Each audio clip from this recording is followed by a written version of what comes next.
Surrett, and you're watching Ladies Behind the Beat.tv. We're here with the multi-talented Gail Jhonson, Gail Denise Jhonson. Now, most people spell the name Jhonson J-O-H-N-S-O-N,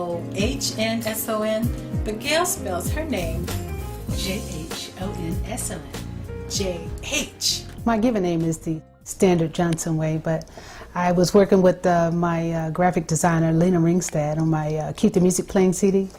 And when she did the layout, I said, oh goodness, she done messed up my name. Girl, you made it. She says, no, that's the Swedish spelling.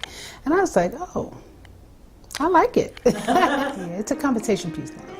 And you also go by Philly the Kid Music. Philly the Kid Music, yep. Gosh, I'm from Philadelphia. Yeah. So I grew up playing music.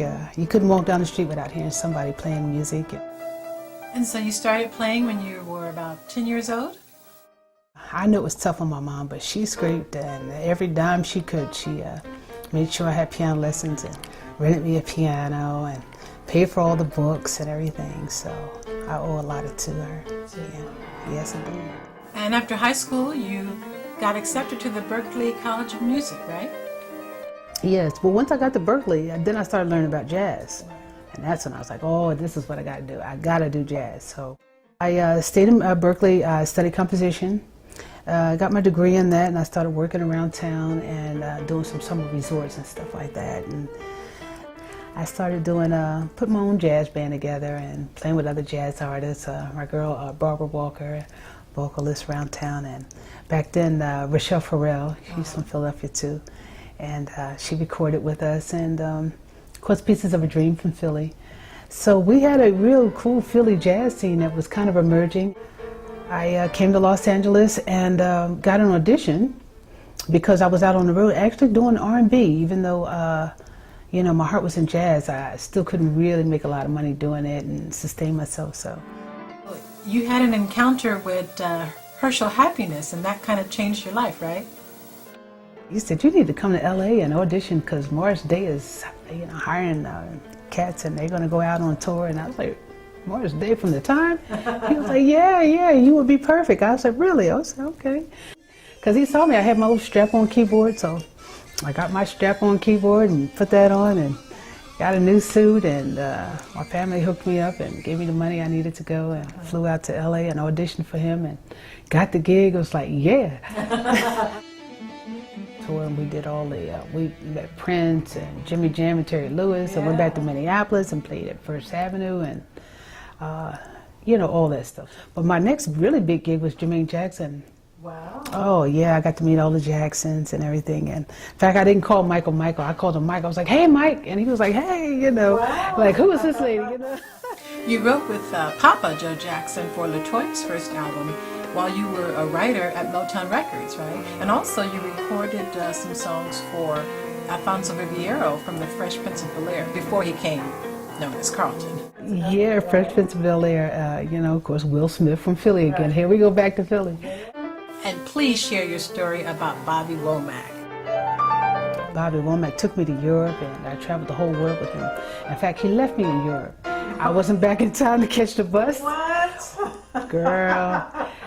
We were in Belgium at this beautiful place, right on the beach, and the tour got canceled for some reason. Everybody was just kind of bummed out about it, so I said, shoot, I'm all the way in Europe, I'm going to go hang out. I went to the mall, and I went and had me a Belgian waffle, a real Belgian. I went to a little French auction. Yeah, all that. And so I was seeing everybody passing back and forth all day, walking down the street, and, you know, hey, how you doing? Everything good? Yeah, even the driver of the bus, you know. So it was all good. So I knew we weren't leaving. It was 19 of us. You know, how were we going to get flights out in just a matter of hours? Yeah. So I got back to that hotel. Bobby Womack had left me.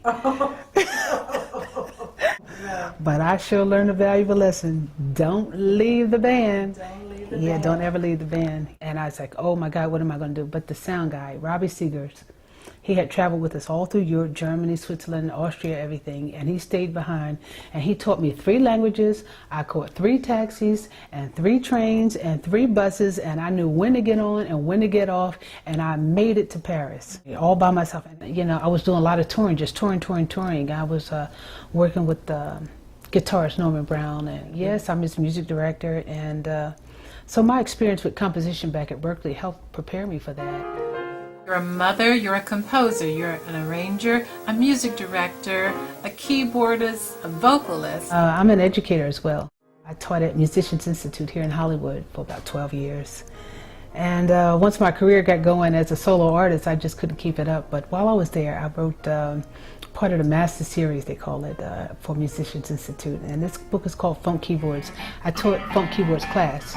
And that teaches you just how to play clavinet and rhodes and some of the stuff from the songs back in the 70s, 80s, you know, that Billy Preston, Stevie Wonder, you know, guys like Sly and the Family Stone, those kinds of songs have specific kinds of parts that go with them. So nobody writes those, you know, like they do Beethoven books and stuff. So I said, you know, let me see if I can write some of this stuff out and so people can learn it and they don't have to have me over their shoulder. So I just wrote a book called Jazzy Keyboards, and it's an illustration of just the keyboard, so it's a lot of graphic stuff.